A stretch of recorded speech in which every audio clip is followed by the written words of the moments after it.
कक्षा 10 के सभी प्यारे विद्यार्थियों का आज के इस वीडियो में हार्दिक स्वागत अभिनंदन। उम्मीद करता हूं कि आप सभी स्वस्थ होंगे और आपकी हिंदी का जो पेपर बहुत ही शानदार गया होगा। और वह आपके जो 17 तारीख को आपके जो सोशल साइंस यानी कि आपके सामाजिक विज्ञान का पेपर होने वाला है। तो इस वीडियो में आपका जो 17 मार्च को जो आपका सामाजिक का पेपर होगा उसके लिए वेरी मोस्ट इंपॉर्टेंट क्वेश्चन की चर्चा करने वाले हैं, जो कि आपकी परीक्षा में आने वाले मोस्ट इंपॉर्टेंट क्वेश्चन उन सभी की इस वीडियो में डिस्कस करेंगे।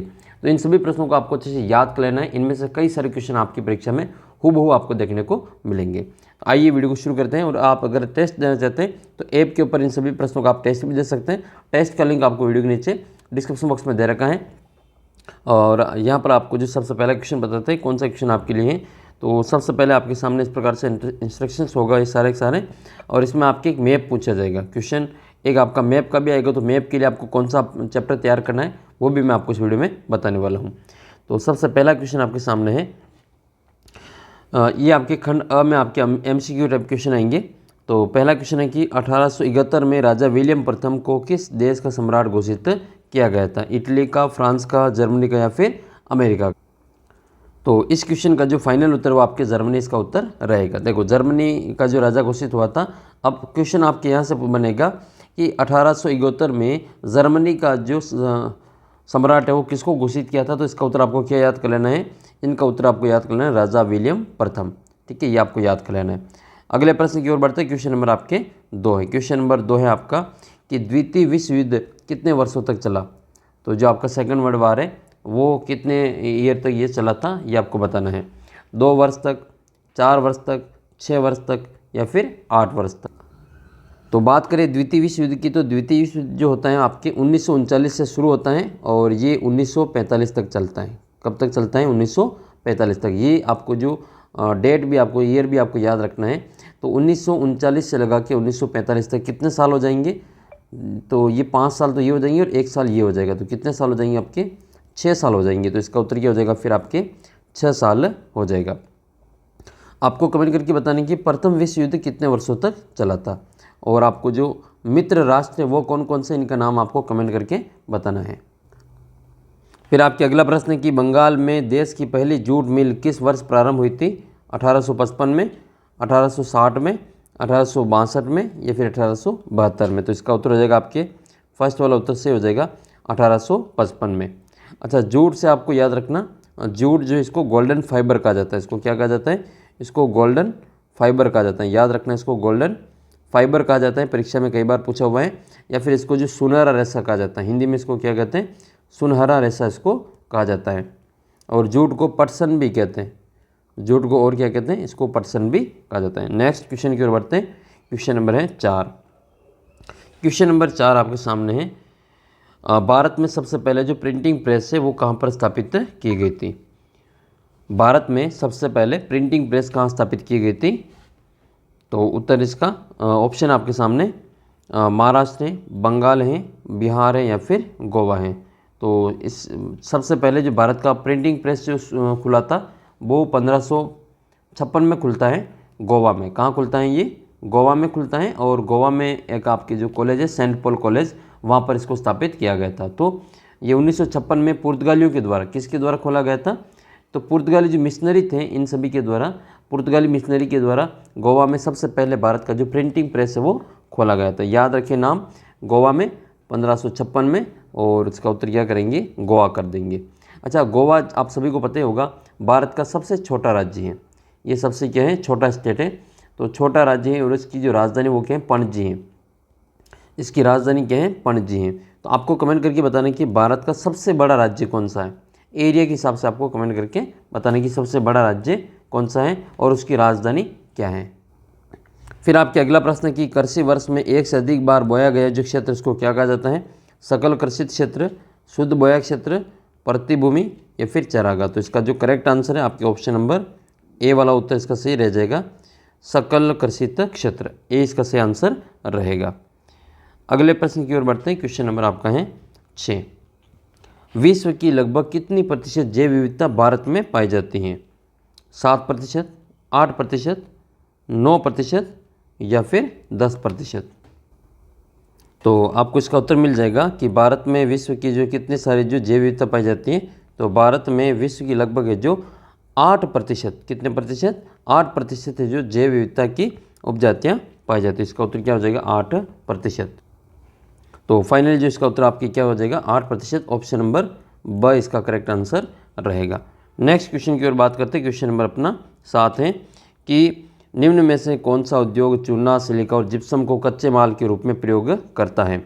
एल्यूमिनियम, सीमेंट, प्लास्टिक या मोटर गाड़ी। तो इसका जो करेक्ट आंसर है अपना जो उत्तर है वो स वाला उत्तर हो जाएगा सीमेंट। तो सीमेंट उद्योग ऐसा उद्योग है जिसमें चूना पत्थर, सिलिका और जिप्सम इसको कच्चे माल के रूप में प्रयोग में लिया जाता है।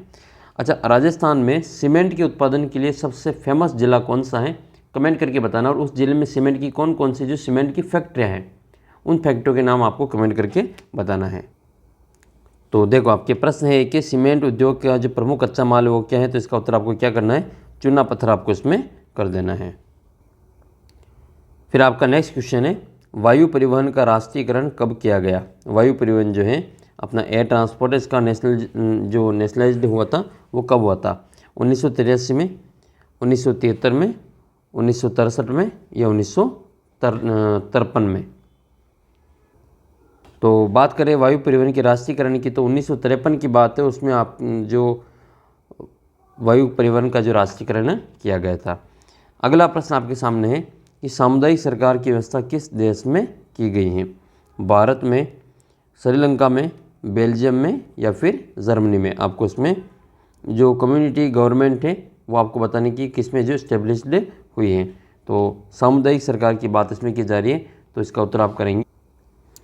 तो जब भी सामुदायिक सरकार का आपके प्रश्न आए तो इसका उत्तर आपको क्या करना है? बेल्जियम इसका आंसर आपको करना है। तो इसका आंसर हो जाएगा आपके बेल्जियम। अच्छा, बेल्जियम की राजधानी आपको कमेंट करके बतानी कि बेल्जियम की राजधानी क्या है, ये परीक्षा में पूछी जाती है। अगला प्रश्न आपका ये है कि भारतीय संविधान में कंप्यूटर सॉफ्टवेयर किस विकल्प में आता है? संघ सूची में, राज्य सूची में, समवर्ती सूची में या फिर अवशिष्ट जो बाकी बचे हुए सूची उसमें? तो इसका उत्तर आपका यही हो जाएगा ऑप्शन नंबर द। जो सॉफ्टवेयर होता है कंप्यूटर का सॉफ्टवेयर वो अवशिष्ट विषय का जो सूची का विषय है। शिक्षा की बात करें तो ये संघ सूची का विषय है, समवर्ती सूची का विषय है। अगला प्रश्न आपके है कि जाति को समुदाय का मुख्य आधार मानने वाला व्यक्ति क्या कहलाता है? तो ये धर्मनिरपेक्ष होता है या जातिवादी होता है, नारीवादी होता है या फिर सांप्रदायिक होता है? तो इसका उत्तर हम करेंगे जातिवादी। जो जाति को मुख्य आधार मानता है उसको जातिवादी कहा जाता है। नेक्स्ट क्वेश्चन आपके सामने है कि निम्नलिखित में से कौन सा लोकतंत्र से बेहतर शासन है? लोकतंत्र से बेहतर शासन किसको माना गया है? राजतंत्र को, सैनिक शासन को या अधिनायक तंत्र को या फिर इनमें से कोई नहीं? तो देखो इसमें आपसे पूछा गया है कि लोकतंत्र से बेहतर शासन कौन सा है? तो दुनिया में जो सबसे बेहतर शासन है वो लोकतंत्र ही है। तो लोकतंत्र के अलावा और कोई बेहतर शासन नहीं है। तो इसका उत्तर करेंगे इनमें से कोई नहीं। तो द वाला उत्तर इसका आपके सही रहेगा। अगला प्रश्न आपका ये है कि इनमें से कौन से एक असंगठित क्षेत्र की गतिविधि से संबंधित हैं? विद्यालय में शिक्षक, अस्पताल में डॉक्टर और कारखाने में श्रमिक और दैनिक मजदूरी वाला श्रमिक। तो देखो ये असंगठित क्षेत्र में क्या होता है जिसमें कोई निश्चित वेतन नहीं होता है, कोई निश्चित समय नहीं होता है, ठीक है। तो उसको अपन असंगठित क्षेत्र का गतिविधि कहते हैं। तो इसमें जो कारखाने का जो श्रमिक होता है वो निश्चित वेतन लेता है, निश्चित समय पे जाता है, निश्चित वेतन के हिसाब से उसको काम मिलता है। शिक्षक का भी यही काम है और डॉक्टर में भी यही होता है। लेकिन दैनिक मजदूरी वाला जो श्रमिक होता है उसका कोई फिक्स टाइम नहीं होता है। वो सुबह जा रहा है, शाम को कितने बजे आ रहा है, उसके पैसा भी फिक्स नहीं है। उसका जो मकान जो वो जो काम करवाने वाला है उसकी मर्जी के अनुसार उसको वेतन देता है। तो इसका उत्तर आपका ऑप्शन नंबर द हो जाएगा। नेक्स्ट क्वेश्चन की ओर बात करते हैं। क्वेश्चन नंबर आपके 14, भारत में करेंसी नोट जारी करने वाली संस्था कौन सी है? भारतीय रिजर्व बैंक, केंद्र सरकार, स्टेट बैंक ऑफ इंडिया या फिर शेयर बाजार? तो अपने जो नोट हैं, भारत की जो नोट है, करेंसी नोट है, वो कौन जारी करता है? तो आरबीआई जारी करता है। कौन जारी करता है? आरबीआई। तो आरबीआई जारी करता है और आरबीआई का पूरा नाम क्या होता है? रिजर्व बैंक ऑफ इंडिया होता है। अच्छा, आरबीआई के जो गवर्नर है अभी वर्तमान में, उनका नाम आपको कमेंट करके बताना है। ये बीकानेर ज़िले के हैं। अभी आरबीआई के जो गवर्नर हैं वो आपके कहाँ के हैं? बीकानेर ज़िले के हैं। तो इनका नाम आपको कमेंट करके ज़रूर बताना है। इसके अलावा आपको ये कमेंट करके बताना है कि देखो बाकी नोटों पर तो जो आरबीआई का जो गवर्नर होता है उसके हस्ताक्षर होते हैं, लेकिन 1 रुपये का जो नोट होता है, 1 रुपये का नोट हो सकता है आपने देखा होगा या फिर नहीं देखा होगा। तो 1 रुपये के नोट पर किसके हस्ताक्षर होते हैं? कमेंट करके आपको बताना है।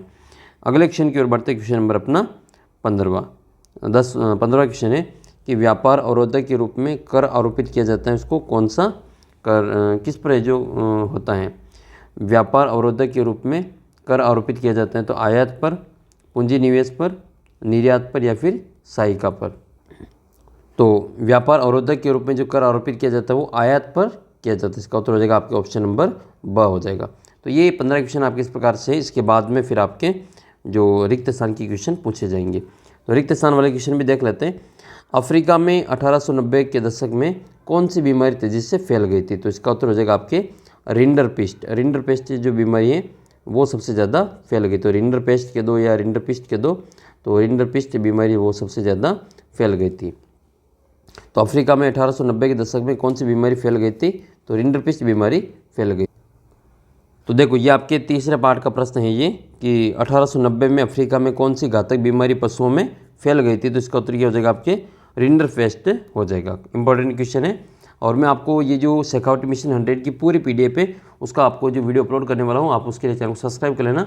और पूरी आपके जो शेखावटी मिशन 100 की जो PDF है उसको आपको मैं समझाने वाला हूँ। मैप आपका कौन कौन सा तैयार करना वो भी आपको आगे वीडियो में समझाने वाला हूँ। वीडियो को शुरू से अंत तक देखते रहें। फिर आपके अगला प्रश्न है कि मशीन उद्योग के नए युग से पहले अंतर्राष्ट्रीय कपड़ा बाजार में भारत के रेशमी और उत्पादों का ही दबदबा रहता था। तो रेशमी और सूती उत्पादों का ही दबदबा रहता था। तो रेशमी और इसमें आपको पढ़ना है सूती। देखो ये क्वेश्चन आपके फिक्स हैं, आपकी परीक्षा में आने वाले हैं। तो इसके लिए आप जो और प्रैक्टिस के लिए आप ऐप के ऊपर जो मात्र 49 में आपके जो टेस्ट सीरीज उपलब्ध है उसको ज्वाइन कर सकते हैं। और अभी होली का जो ऑफर आपके लिए, आप उसको 49 में ज्वाइन कर सकते हैं, क्योंकि इसमें आपको मिलेंगे सामाजिक के सारे टेस्ट, गणित के सारे टेस्ट और विज्ञान के सारे टेस्ट। और आपको सारी PDF वगैरह सारी चीज़ जो इंपॉर्टेंट क्वेश्चन हो सारे आपको उससे 49 के रुपये में आपको जो कोर्स में आपको मिलने वाला है। तो जिन बच्चों ने ज्वाइन नहीं किया वो ज़रूर ज्वाइन कर लेना। और आप इसको ज्वाइन करके मुझे और भी ज़्यादा सपोर्ट करके आपके लिए और भी ज़्यादा इस प्रकार की वीडियो आपको देखने को मिलेंगे। फिर आपके अगला प्रश्न है ये कि खड़ीन, ये खदीन नहीं है, यहाँ पे खड़ीन है। ये यहाँ पे क्या है, ये खड़ीन है। तो खड़ीन क्या होती है। खड़ीन अपने राजस्थान का जो जैसलमेर ज़िला है उसमें तालाब होते हैं, उसको खड़ीन कहा जाता है। छोटा तालाब जो होता है उसको खड़ीन कहा जाता है। तो उसका उत्तर क्या करेंगे, जैसलमेर करेंगे। तो खड़ीन कहाँ पर पाई जाती है, खड़ीन अपने जैसलमेर ज़िले में पाई जाती है। तो याद रखना खड़ीन जैसलमेर ज़िले में पाई जाती हैं। अगला प्रश्न है बेल्जियम की राजधानी। ये लो आ गया प्रश्न बेल्जियम की राजधानी वाला। मैंने कहा था बेल्जियम की राजधानी आपको कमेंट करके बतानी है। तो बेल्जियम की राजधानी क्या है। तो बेल्जियम की जो राजधानी है वो आपको बताते हैं क्या है। तो आपकी एक पार्ट है सत्ता की साझेदारी। और सत्ता की साझेदारी पार्ट में आपके जो एक प्रश्न है कि यूरोपीय संघ का मुख्यालय कहाँ पर स्थित है। तो यूरोपीय संघ का जो मुख्यालय है वो आपके बेल्जियम की जो राजधानी ब्रुसेल्स वहीं पर स्थित है। तो इस प्रश्न के साथ में आपको एक क्वेश्चन आपको ये और याद करना है कि बेल्जियम की जो राजधानी वो ब्रुसेल्स है और ब्रुसेल्स में ही यूरोपीय संघ का आपके मुख्यालय स्थित है।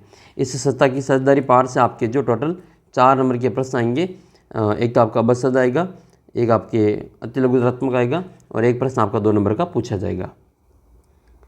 तो इसकी बेल्जियम की राजधानी क्या हो जाएगी, ब्रुसेल्स हो जाएगी। तो इसका क्या करेंगे, बेल्जियम की राजधानी ब्रुसेल्स करेंगे, ब्रुसेल्स। नेक्स्ट है आपके श्रीलंका में को राजकीय धर्म के रूप में अंगीकार किया गया है। श्रीलंका में कौन से धर्म को राजकीय धर्म के रूप में अंगीकार किया गया है। तो इसका उत्तर हो जाएगा आपके बौद्ध धर्म। श्रीलंका में बौद्ध धर्म जो है उसको राजकीय धर्म के रूप में अंगीकार किया गया है। तो इस प्रकार से आपके 5 प्रश्नों के उत्तर यहाँ पे बता दिया है। नेक्स्ट है फिर आपके कि तृतीय क्षेत्रक को क्षेत्रक भी कहा जाता है। तो तृतीय क्षेत्रक को सेवा क्षेत्रक भी कहा जाता है। तो इसको क्या कहते हैं, तृतीय क्षेत्रक को सेवा क्षेत्रक भी कहा जाता है। तृतीय क्षेत्रक को क्या कहते हैं, इसको सेवा क्षेत्रक भी कहा जाता है। इसमें आपके शिक्षा, स्वास्थ्य, व्यापार, परिवहन ये सभी इसमें शामिल होते हैं। तो देखो ये प्रश्न आपकी कि तृतीय क्षेत्रक को भी कहा जाता है। तो तृतीय क्षेत्रक को क्या कहा जाता है, तृतीय क्षेत्रक को सेवा क्षेत्रक भी कहा जाता है। तो इसमें क्या करना है आपको, सेवा क्षेत्रक भी कहा जाता है। और तृतीय क्षेत्रक में कौन कौन आते हैं। तो तृतीय क्षेत्रक में जैसे शिक्षा, स्वास्थ्य, परिवहन ये सभी इसमें शामिल होते हैं। तो नेक्स्ट क्वेश्चन आपका ये है कि बहुराष्ट्रीय कंपनियों के द्वारा किए गए निवेश को क्या कहा जाता है। तो उसको विदेशी निवेश कहते हैं। क्या कहते हैं उसको, विदेशी निवेश कहा जाता है। ठीक है, इसका उत्तर आपको रखना है विदेशी निवेश। तो बहुराष्ट्रीय कंपनियों के द्वारा किया गया निवेश क्या कहलाता है, विदेशी निवेश कहलाता है। फिर आपके एक तीसरा प्रश्न आएगा जिसमें आपको वन लाइनर प्रश्नों के उत्तर देना है। तो पहला प्रश्न आपका ये है तीसरे में, सुलेखन किसे कहलाते हैं, या फिर हिंदी में इसको इंग्लिश में इसको कहा जाता है कैलीग्राफी। सुलेखन आ जाए या फिर इसका कैलीग्राफी आ जाए, दोनों ही एक ही है। और कैलीग्राफी सुंदर लेखन जो होता है उसको कैलीग्राफी कहा जाता है। सुंदर लिखने वाले को कैलीग्राफर ये और सुलेखन कहा जाता है। तो ये रहा आपका प्रश्न नंबर 2। देखो अति लघुतरात्मक प्रश्न का दूसरा प्रश्न है कैलीग्राफी क्या है। तो कैलीग्राफी का मतलब ये होता है कि हाथ से सुंदर और सुडोल अक्षरों से लिखने की जो कला होती है उसको कैलीग्राफी कहा जाता है। ठीक है, याद रखना। और इससे पहले आपके प्रश्न आया था कि भारत में सबसे पहले प्रिंटिंग प्रेस कहाँ और कब स्थापित हुई थी। तो ये गोवा में स्थापित हुई थी। ठीक है, याद रखना आपको। नेक्स्ट क्वेश्चन की ओर बढ़ते हैं। आगे इन सभी ये सारे इंपॉर्टेंट क्वेश्चन हैं, आप इनको याद कर लेते तो मेरी गारंटी है शेखावटी मिशन 100 में तो आपके जो 80 में से 75 नंबर आपके पक्के हैं। इन सभी के टेस्ट शेखावटी मिशन 100 के जो टेस्ट ये क्वेश्चन दे रखे हैं, ये टेस्ट फॉर्मेट में अगर आप टेस्ट देना चाहते हैं तो वो सारे टेस्ट आपको 49 रुपये में आपको मिल जाएगा। उन सभी को आप ज़रूर है जो अच्छे से दे देना। फिर आपका अगला प्रश्न है कि रोमन कैथोलिक चर्च की कुरीतियों की आलोचना करते हुए किस धर्म सुधारक ने अपनी 95 स्थापनाएं लिखी थी। तो यहाँ पर बात की जा रही है जो 95 थीसिस है, जो 95 थीसिस है ये किसने लिखी थी। तो ये मार्टिन लूथर ने लिखी थी। किसने लिखी थी, ये मार्टिन लूथर ने लिखी थी। तो इसमें आंसर क्या करेंगे, मार्टिन लूथर करेंगे। तो देखो आपकी ये रहा क्वेश्चन नंबर 12 कि 95% की जो रचना वो किसने की थी। जो 95 जो आपकी जो दे रखा है वो किसने लिखा था। तो ये मार्टिन लूथर के द्वारा लिखा गया। तो इसका उत्तर क्या करेंगे, मार्टिन लूथर लिखेंगे, मार्टिन लूथर। तो ये क्वेश्चन आपके हूबहू आपकी परीक्षा में भी ऐसे कैसे आपको यहाँ से देखने को मिलेंगे। फिर आपकी अगला प्रश्न है कि रस सुंदरी देवी ने अमार जीवन जो आत्मकथा है वो किस भाषा में लिखी गई थी। तो अमार जीवन जो आत्मकथा है ये बांग्ला भाषा में लिखी गई थी। तो ये बंगाली में लिखी गई थी, इसका उत्तर हो जाएगा बांग्ला में इसको लिखा गया था। तो देखो ये रहा प्रश्न आपके क्वेश्चन नंबर 4 है, अमार जीवन जो आत्मकथा को किसने लिखी थी। तो ये रस सुंदरी देवी ने लिखी थी। गुलामगिरी किताब किसकी है। तो गुलामगिरी जो है वो ज्योतिबा फुले की है। बंगाल गजट का जो संपादन है वो जेम्स स्टेगन हिक्की के द्वारा किया गया था, जबकि इसका जो प्रकाशन है बंगाल गजट का जो अखबार है उसका प्रकाशन गंगाधर भट्टाचार्य ने किया था। नेक्स्ट क्वेश्चन आपका है कि जैव विविधता क्या है। जैव विविधता बायोडाइवर्सिटी के बारे में आपको बताना है। तो क्या होती है जैव विविधता। तो जैव विविधता को परिभाषित करना है, पृथ्वी के स्थलीय और जलीय भाग पर अनेक प्रकार की जीव जंतु और वनस्पति पाए जाते हैं और इसी को क्या कहा जाता है, जैव विविधता कहा जाता है। पृथ्वी पे ऊपर जो भी जितने भी जीव जंतु पेड़ पौधे वनस्पति पाई जाती हैं और अलग अलग प्रकार की जो पाई जाती हैं उनको ही क्या कहा जाता है, जैव विविधता कहा जाता है। फिर आपके अगला प्रश्न है कि जल प्रदूषण के जो मुख्य कारण है वो क्या है। तो कोई 2 कारण लिखना है इसमें। तो एक तो कारण है कि औद्योगिक अपशिष्ट को नदियों में मिला देते हैं।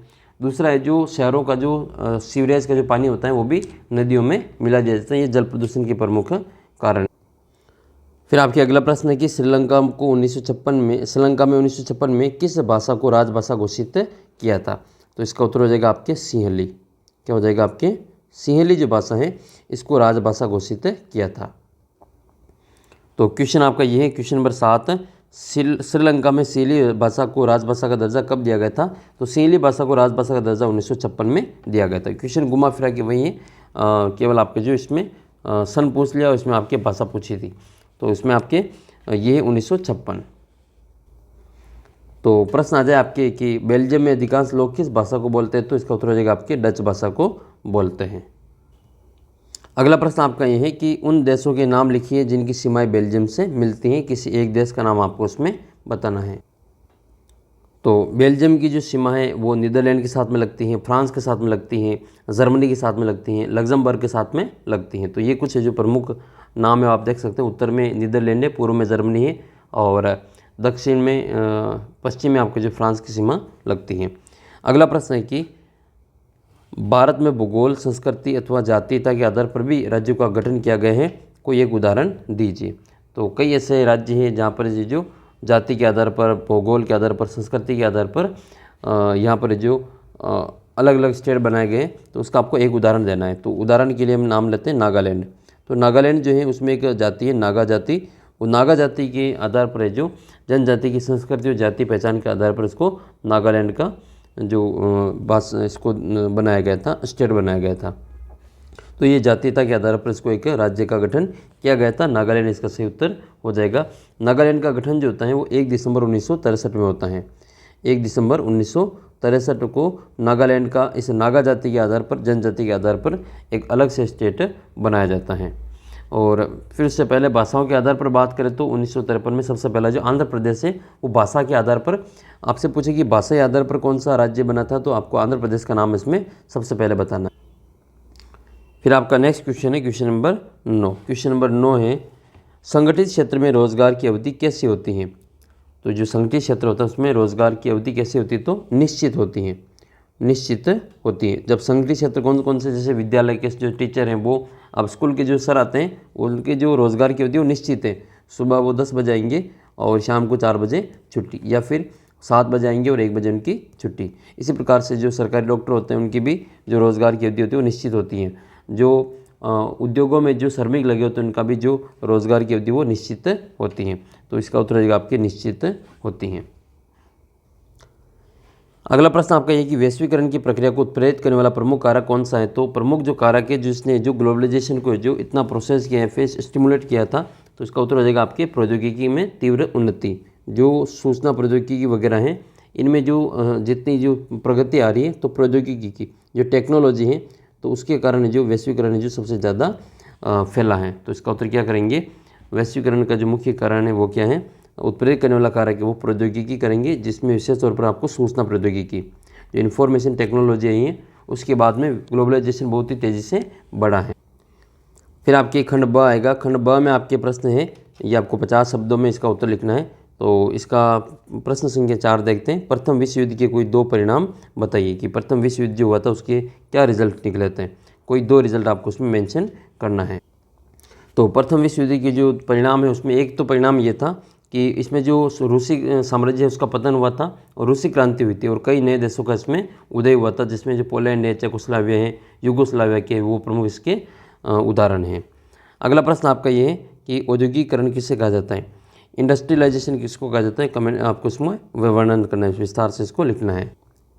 तो औद्योगिकीकरण किसको कहते हैं, एक प्रकार का सामाजिक आर्थिक प्रक्रिया का नाम है जिसमें मानव समूह की जो सामाजिक आर्थिक स्थिति वो बदल जाती है, जिसमें उद्योग धंधों का बोलबाला होता है और वस्तुतः जो आधुनिकीकरण का एक प्रकार का ये अंग भी होता है और बड़े पैमाने पर ऊर्जा की खपत होती है और बड़े पैमाने पर उत्पादन होता है और धातु कर्म की इसमें अधिकता होती है। ये सभी जो औद्योगिकीकरण के प्रमुख लक्षण होते हैं।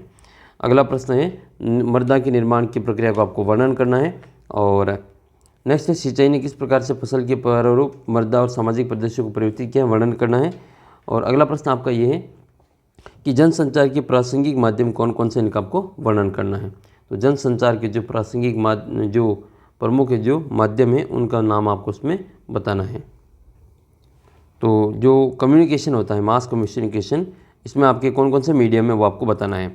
तो इसके लिए आपको आकाशवाणी, रेडियो है, क्या है आकाशवाणी। आकाशवाणी हिंदी में आकाशवाणी होता है और अंग्रेजी में इसको रेडियो कहा जाता है। आकाशवाणी है, टेलीविज़न या दूरदर्शन है, ठीक है, दूरदर्शन, टीवी एक ही नाम है ये। और फिल्में हैं, समाचार पत्र हैं, इंटरनेट हैं, पत्र पत्रिकाएँ हैं, ये सभी है जो इनके जनसंचार के प्रमुख माध्यम हैं। अगले प्रश्न की ओर बात करें तो आपके मतानुसार संघीय शासन की 2 प्रमुख विशेषताएं बतानी है। तो संघीय शासन की 2 विशेषता में एक तो आप लिख सकते हैं कि सत्ता का जो विभाजन है वो केंद्रीय और राज्य सरकार के बीच में होता है। दूसरा इसमें जो संविधान होता है उसकी सर्वोच्चता होती है। अगला प्रश्न आपका ये है कि भारत में महिलाओं के साथ होने वाले भेदभाव के कोई 2 रूप स्पष्ट कीजिए। तो भारत में महिलाओं के साथ कौन कौन से जो भेदभाव होते हैं इनमें कोई 2 रूप आपको बताना है। एक तो लैंगिक असमानता होती है, लैंगिक असमानता, लड़के और लड़की में फ़र्क समझा जाता है, लैंगिक असमानता है, घरेलू हिंसा है, ठीक है, तो यौन शोषण है, शारीरिक मानसिक भावात्मक रूप से इनको जो शोषण किया जाता है वो सारी चीज़ें आप इसमें लिख सकते हैं। आर्थिक असमानताएँ, सामाजिक रूढ़िवादिता है, कन्या भ्रूण हत्या है, बाल विवाह है, ये सभी भेदभाव आप इसमें लिख सकते हैं। अगला प्रश्न आपके ये है राजनीतिक दलों के समक्ष वंशवाद एक बड़ी चुनौती है, इस कथन पर अपने जो मत है उसको स्पष्ट करना है। तो आप सभी को पता ही होगा कि जो डायनेस्टी है इसमें जो पॉलिटिकल पार्टीज होती हैं, जो राजनीतिक दल होता है उसके लिए वंशवाद जो होती है वो बहुत बड़ी चुनौती है। इसका कारण आप देख सकते हैं कई सारे बड़े बड़े जो दल हैं जो वंशवाद के कारण उन्हीं के जो लड़के लड़की होती है वो उसके राजनीतिक पार्टी को संभालते आ रहे हैं। तो इसके कारण ये एक बहुत बड़ी चुनौती है और इन दलों को फिर आगे के अपने जो इसको लगातार रखने के लिए ये इनके सामने चुनौती बनकर आती हैं।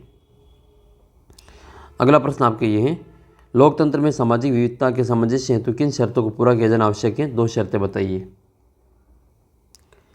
तो जो लोकतांत्रिक विविधता होती है इसमें एक अनिवार्य स्थिति है कि एक लोकतांत्रिक व्यवस्था सामाजिक विविधता को संभालने के लिए सुनिश्चित प्रक्रिया पर आधारित होती है, अर्थात लोकतांत्रिक व्यवस्था में सामाजिक विविधता गंभीर टकराव या फिर हिंसक रूप भी हो सकती हैं।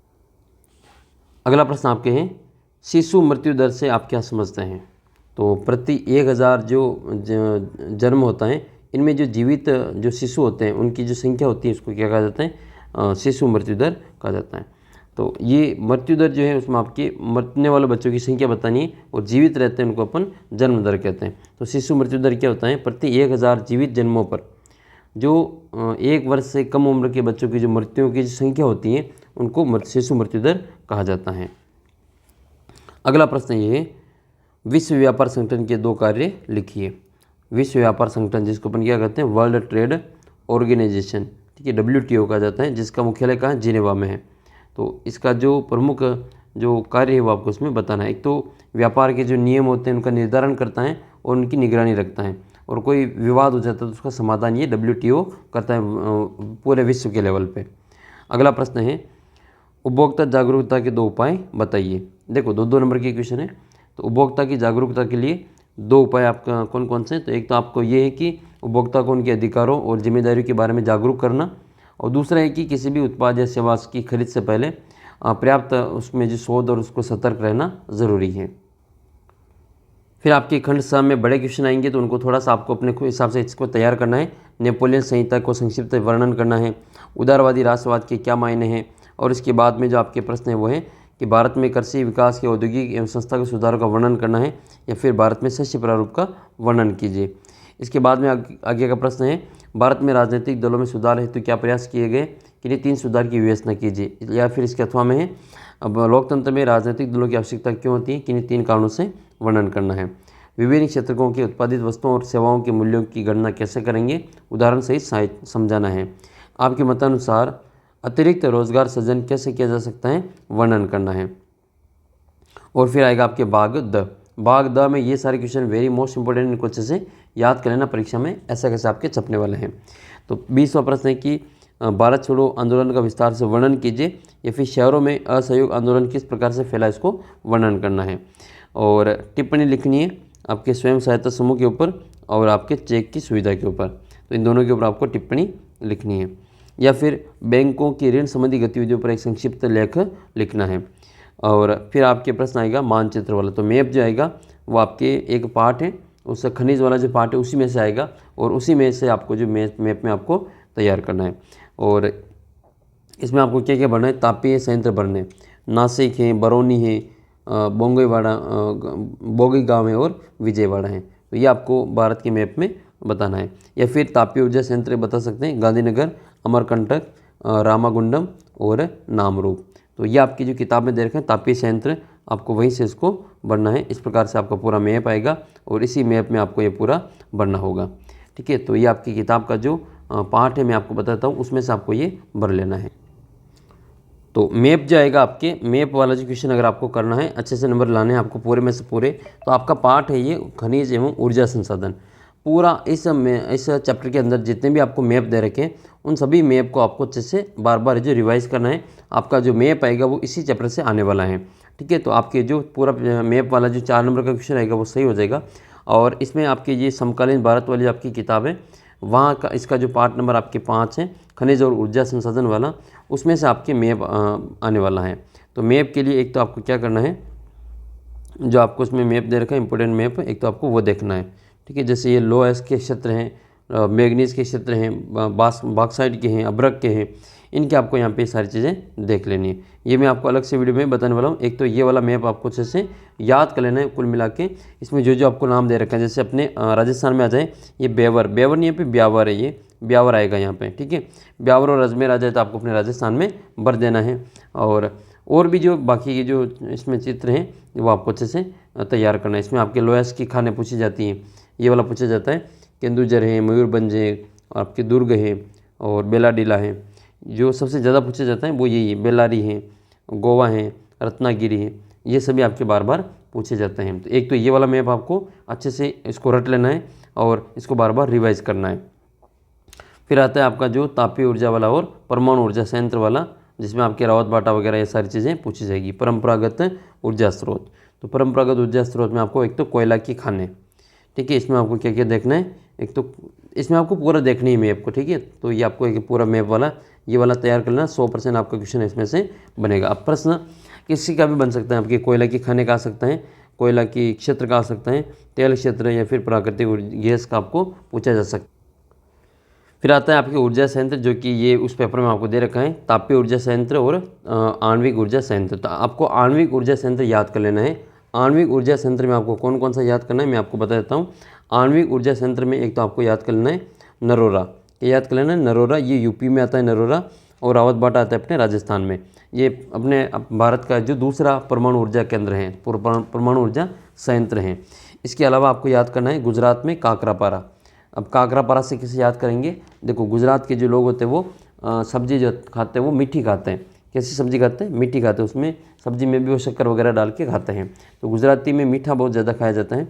तो उसमें काकरापारा से याद कर लेना आपको शक्करपारा। क्या याद कर लेना है, शक्करपारा। शक्करपारा नाम याद, काकरापारा नाम आते ही शक्करपारा नाम याद आ जाएगा। और शक्करपारा यानी कि मीठा मतलब गुजरात में। तो ये आपको शक्करपारा वाला ऐसे यहाँ पे याद कर लेना है। इसके अलावा आपको क्या याद करना है, तारापुर याद कर लेना है, जो कि महाराष्ट्र में आता है। तारापुर महाराष्ट्र में आता है, इसको आपको याद कर लेना है, तारापुर महाराष्ट्र में आता है। इसके अलावा आपको याद करना है केगा। क्या याद करना है, केगा। और केगा जो है कर्नाटक में है। केगा कहाँ पर है, कर्नाटक में। ये कर्नाटक है, आपको याद कर लेना है, कर्नाटक में। और कलपक्कम तमिलनाडु में है। तो ये गिने चुने जो आणविक ऊर्जा संयंत्र हैं, इस बार आपके 100% परीक्षा में पूछे जाएंगे। आणविक ऊर्जा संयंत्र जो मैंने आपको नाम बताया उसको आपको अच्छे से याद कर लेना है। एक तो रावत बाटा राजस्थान में भर देना है, नरोरा यूपी में भर देना है, और ये काकरापारा और तारापुर। काकरापारा गुजरात में, तारापुर आपके महाराष्ट्र में, केगा कर्नाटक में, और कलपक्कम ये तमिलनाडु में। ये कुछ जो आपके गिने चुने नाम है, केवल 1 2 3 4 5 और 6, इन 6 ही नाम को याद कर लेना। आपका जो मैप है वो इसी में से आने वाला है। इसके अलावा और क्या याद करना, तो तापी भी याद कर सकते हैं। वैसे इस पेपर में आपके तापी वाला भी दे रखा है, तो आपके सभी तापी वाले ये यहाँ से पूछे गए थे। जैसे बोगई गांव है, ठीक है, बोगई गांव है, तलचर है, बरौनी है, ये सभी आपके यहीं से पूछा गया था, ठीक है। तो इनको भी आपको अच्छे से याद करना है। तो इस किताब में जो आपके इस पार्ट में, आपके किताब में भी नहीं, केवल इस पार्ट के है ना, मैं आपको फिर से कह रहा हूँ, आपको केवल इसी पार्ट के जो आपके 3 मैप हैं, उन 3 मैप को आपको जो बार बार रिवाइज करना है। आपका जो मैप का क्वेश्चन इसी पार्ट में से आने वाला है। तो ये आपका इसमें पूछा जाएगा सामाजिक के मैप में। तो आपको यहाँ पे ये सारी चीज़ें मैप के अंदर लिख लेनी। तो इसमें आपको एक तो याद रखना है अपना रावत बाटा। तो रावत बाटा आए तो आपको चित्तौड़ में भर देना है, अपने राजस्थान में, ठीक है। तो रावत बाटा आपको यहाँ चित्तौड़ में भर दोगे राजस्थान में, तो भी आपका सही हो जाएगा, ठीक है। ये यहाँ पर रावत बाटा आपको भर देना है। और यहाँ पर है आपका गुजरात में काकरापारा। गुजरात में क्या भरना है आपको, यहाँ पे काकरापारा भरना है। तो यहाँ पे भरेंगे गुजरात में काकरापारा। तो ये सभी नाम आपको यहाँ पे याद रखना है। देखो सबसे पहले तो आपको नाम याद रखना है अपने राजस्थान वाला, सबसे पहले याद कर लेना है, रावत बाटा वाला यहाँ पे भर देना है। और रावत बाटा के बाद में फिर आपको अपने यूपी में के जो नरोरा है वो याद कर लेना है, यूपी का नरोरा। ये वाला जो है वो आपके नरोरा है, यूपी है। और गुजरात में आपका काकरापारा, क्या है, काकरापारा, शक्करपारा काकरापारा। महाराष्ट्र का आपका तारापुर, तारापुर महाराष्ट्र में आता है। इसके अलावा आपको याद कर लेना है केगा। क्या याद करना है, केगा। और तमिलनाडु में आपको याद कर लेना है कलपक्कम। बस ये आपको जो अपने मैप में अच्छे से याद रखना है। और भी आपके एजुकेशन आएंगे, उनको मैं आपको बताता रहूँगा। और भी आपके वीडियो आने वाले हैं। इस वीडियो में हमने अति महत्वपूर्ण प्रश्नों को कवर किया है। आपके हेल्पफुल रहेगा ये पूरा वीडियो। इसी प्रकार के और वीडियो आपके आने वाले हैं। चैनल को सब्सक्राइब कर लेना और इन सभी प्रश्नों को अच्छे से याद कर लेना। आपकी परीक्षा में 100% यहाँ से प्रश्न हूबहू आपकी परीक्षा में देखने को मिलेंगे। और टेस्ट अगर आप देना चाहते हैं तो आप टेस्ट दे सकते हैं। ऐप के ऊपर आपके लिए टेस्ट उपलब्ध है। और इन सभी जो आपकी जो शेखावत मिशन 100 है उनकी PDF वगैरह आपको यहाँ पे मिल जाएगी। और 1 लाइनर भी मैं आपको करवाने वाला हूँ। पुराने पेपर 2010 से लगा के 2024 तक जितने भी पेपर हुए उन सभी का सॉल्यूशन मैं आपको यहाँ पे करवाऊँगा एक वीडियो के माध्यम से। तो आप उनको ज़रूर देखना, आपको काफ़ी से बेनिफिट मिलेगा। और इस वीडियो को सभी दोस्तों के साथ में शेयर ज़रूर करना। मिलेंगे आपको अगले वीडियो में, तब तक जय हिंद जय भारत। और अपना जो व्हाट्सअप ग्रुप है इसको ज़रूर ज्वाइन कर लेना। ये मेरा व्हाट्सअप नंबर है और व्हाट्सअप ग्रुप का लिंक आपको नीचे डिस्क्रिप्शन बॉक्स में मिल जाएगा।